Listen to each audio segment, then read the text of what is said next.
Good morning, everyone. It's a great pleasure for me to join you today at the new Pilbara Economic Development Conference.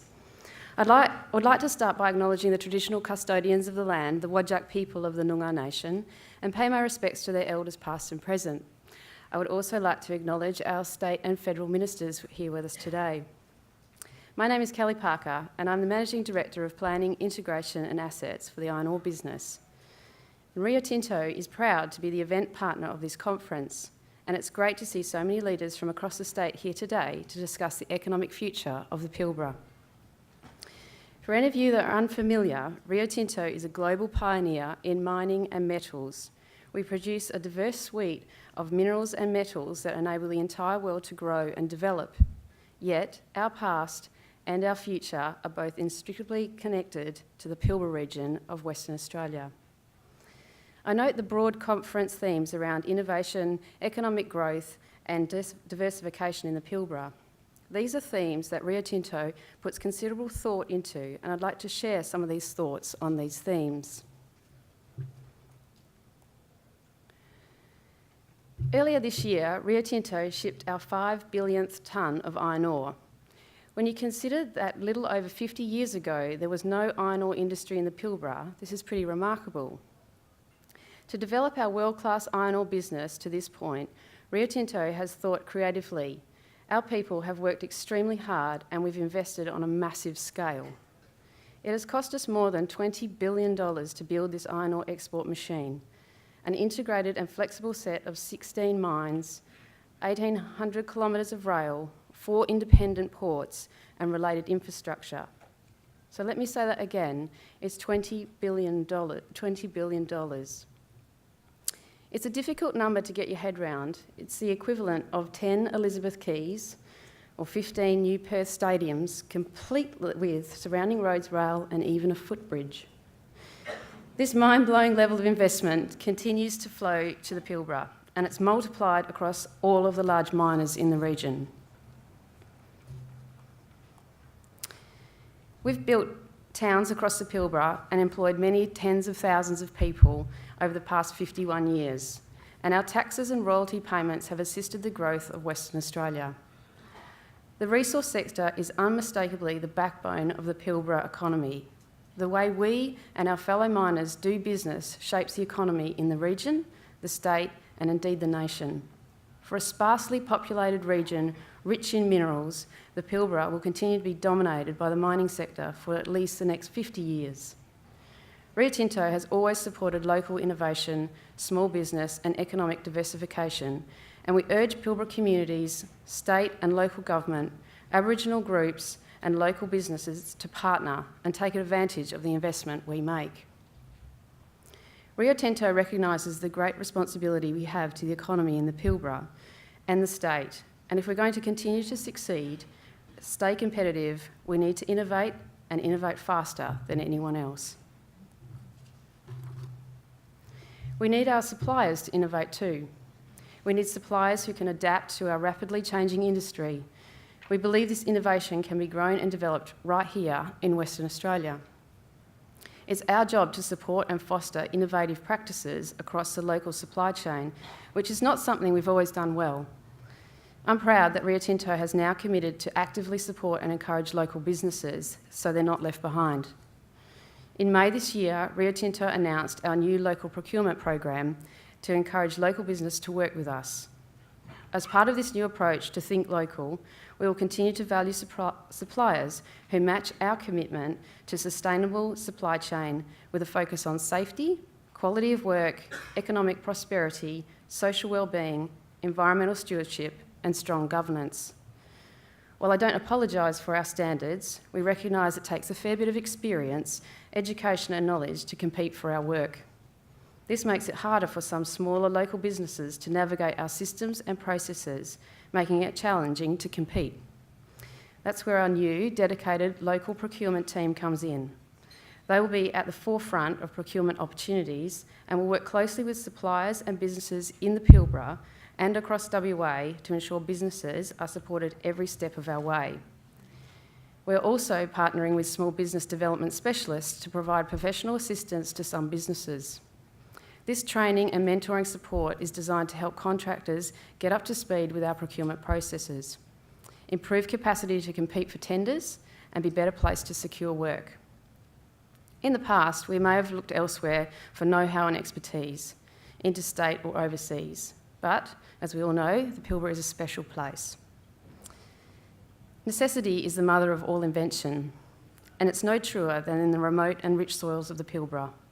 This vast and harsh frontier land can only be truly understood by the people who work and live there. We know the challenges and the opportunities, which is confirmed by the amazing level of innovation in the region. And to provide you with an example, as part of my job when I look after the future, as I also look after the ore bodies, so I look after the drilling teams.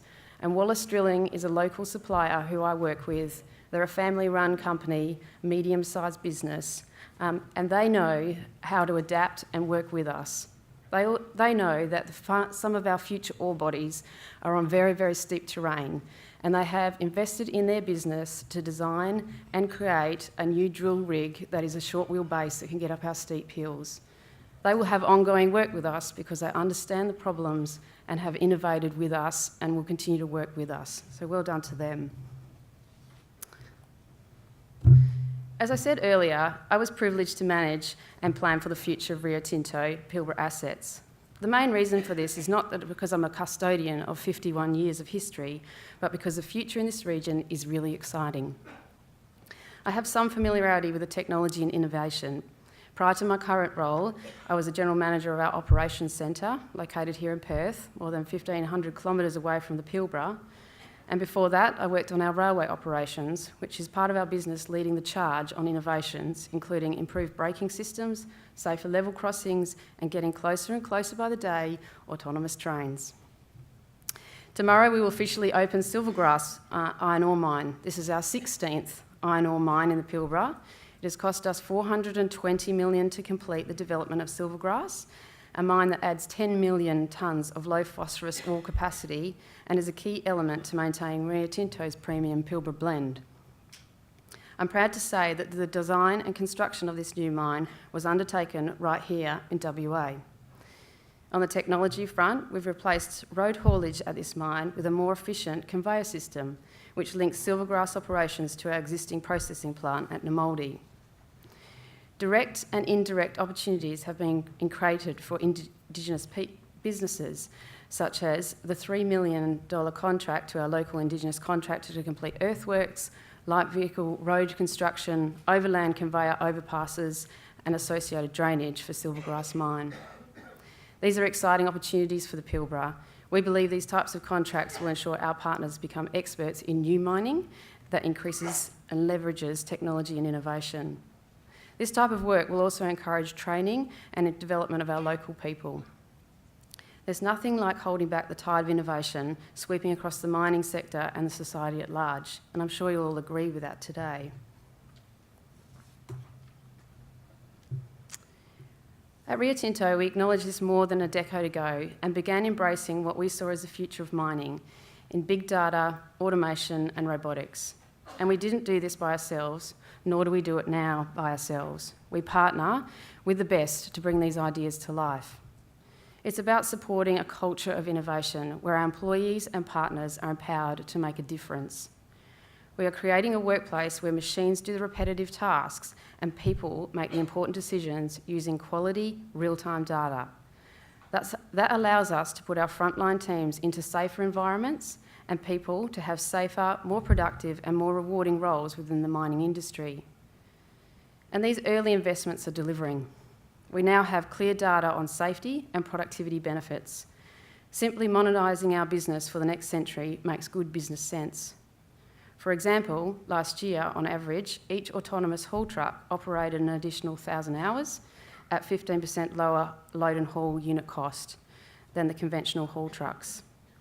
Each haul truck has 380 sensors that transmit information about speed, fuel efficiency, bearings, temperature, and a range of other operational information.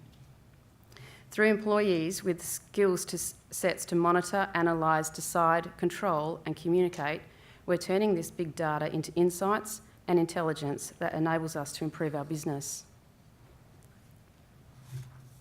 The iron ore organisation of the future will not be the same as it is today. It will be changed by the adaptation of new technology, increasing market volatility, and a workforce with changing expectations. To run Rio Tinto's iron ore business in years to come, we will require people skilled in communications, data analytics, system control, operating multiple types of heavy equipment, maintaining autonomous equipment, and many more skills that we don't even have mapped yet. What we do know is that if people are capable and competent, want to work in the Pilbara or Perth, and are excited about playing their part in an agile, innovative culture, our business is welcome to you. Looking outside our business, it's critical that governments, industry, schools, TAFE, colleges and universities work together to ensure we're equipping tomorrow's Australians with the skills needed to work in the mines of the future. We need to do our bit as well, including providing career opportunities for young people of the Pilbara and retraining opportunities for our existing skilled workforce.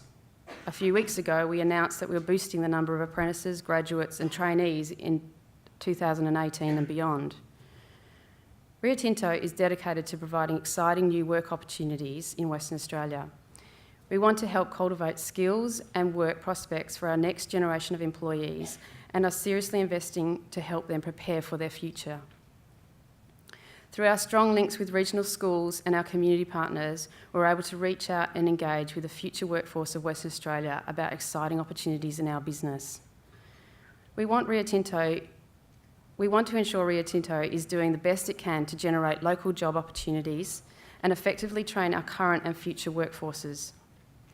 We're also very proud to be celebrating a recent significant milestone of 12.5% employment of Pilbara Aboriginal people, and we've achieved this through our employment pathways. These outcomes change lives for individuals, but they also skill up our workforce of the future, a future that is tied to the prosperity of the Pilbara.